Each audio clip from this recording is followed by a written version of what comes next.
안녕하세요. 뻘짓연구소의 뻘짓입니다. 요즘은 언제 어디서나 쉽게 인터넷을 할 수 있죠.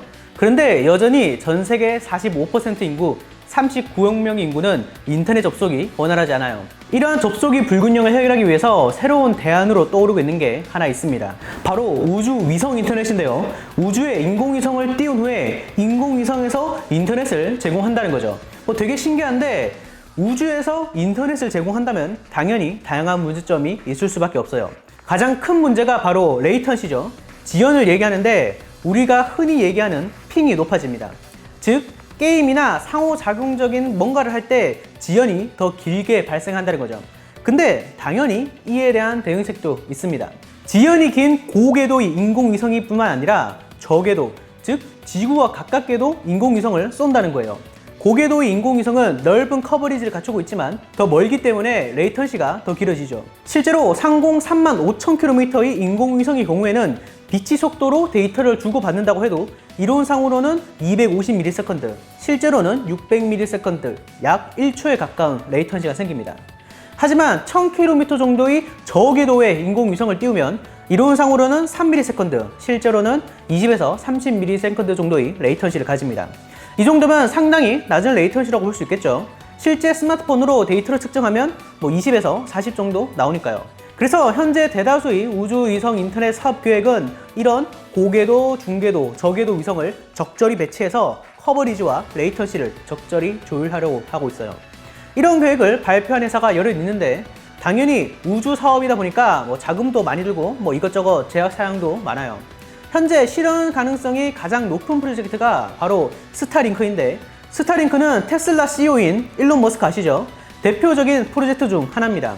일론 머스크의 민간 우주 기업인 스페이스 X와의 시너지 효과로 지난 2019년 6월에는 실제 인공위성 60기를 탑재해서 우주 발사를 성공하기도 했죠. 2024년까지 4,425대를 쏘아 올릴 예정인데 일단 저궤도 위성 800기를 쏴서 미국에 시험적으로 서비스를 진행한대요.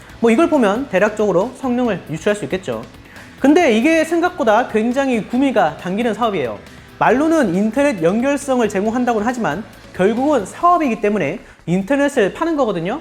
아직 인터넷에 연결되지 않은 인구가 무려 39억 명이나 되는 제3세계 시장이 있으니까 굉장히 큰 사업이죠. 일론 머스크의 계획대로라면 2024년에 전 세계 커버리지가 완성이 되고 2025년에 4천만 명의 이용자와 약 3조 원의 매출을 올릴 것이라고 예상하기도 해요.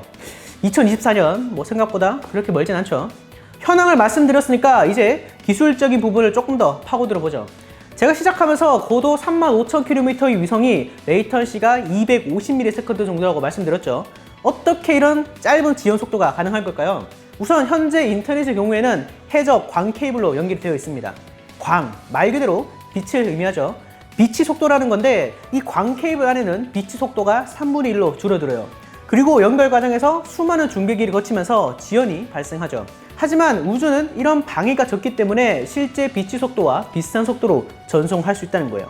실제로 일론 머스크의 스타링크 프로젝트 같은 경우에는 12,000개의 위성을 연결하면 1기가, 즉 기가 인터넷 속도도 구현이 가능하다고 합니다. 즉 오히려 위성 인터넷이 더 빠른 경우도 생긴다는 거예요. 실제로 런던과 뉴욕의 경우에는 6,400km가 떨어져 있는데 레이저 신호가 왕복하는데 62.7ms가 걸린대요.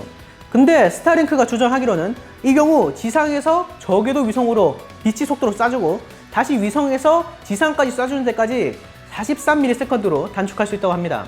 증권시장 같은 곳에서는 이 미묘한 차이가 굉장히 중요하겠죠. 신기하죠? 사실 기업 말고 국가 차원에서도 하고 있어요.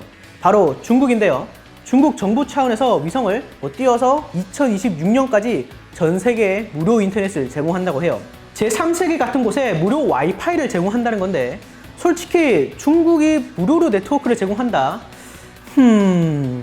하지만 부러운 부분도 많이 있어요. 중국은 정부 차원에서 우주 사업에 굉장히 많은 자금을 투자하기 때문에 핵심적인 우주 발사체와 같은 원천 기술을 다 가지고 있어요.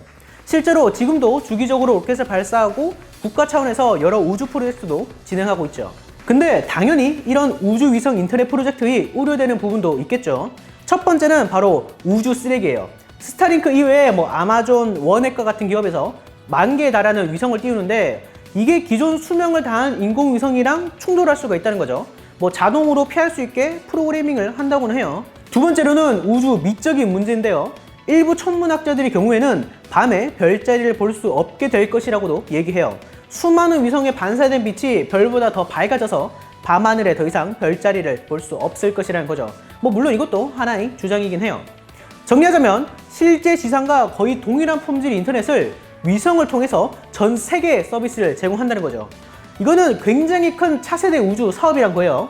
그리고 지금도 몇몇 기업들이 계속해서 진출을 엿보고 있죠. 2024년이면 뭐 그렇게 멀지도 않았고 계속해서 소식은 업데이트 될 테니까 과연 어떻게 될지 지켜보는 것도 재밌을 것 같아요. 자, 영상 봐주셔서 감사하고요. 여러분 생각을 댓글에 남겨주세요. 좋아요와 구독도 잊지 마시고요. 다시 봅시다.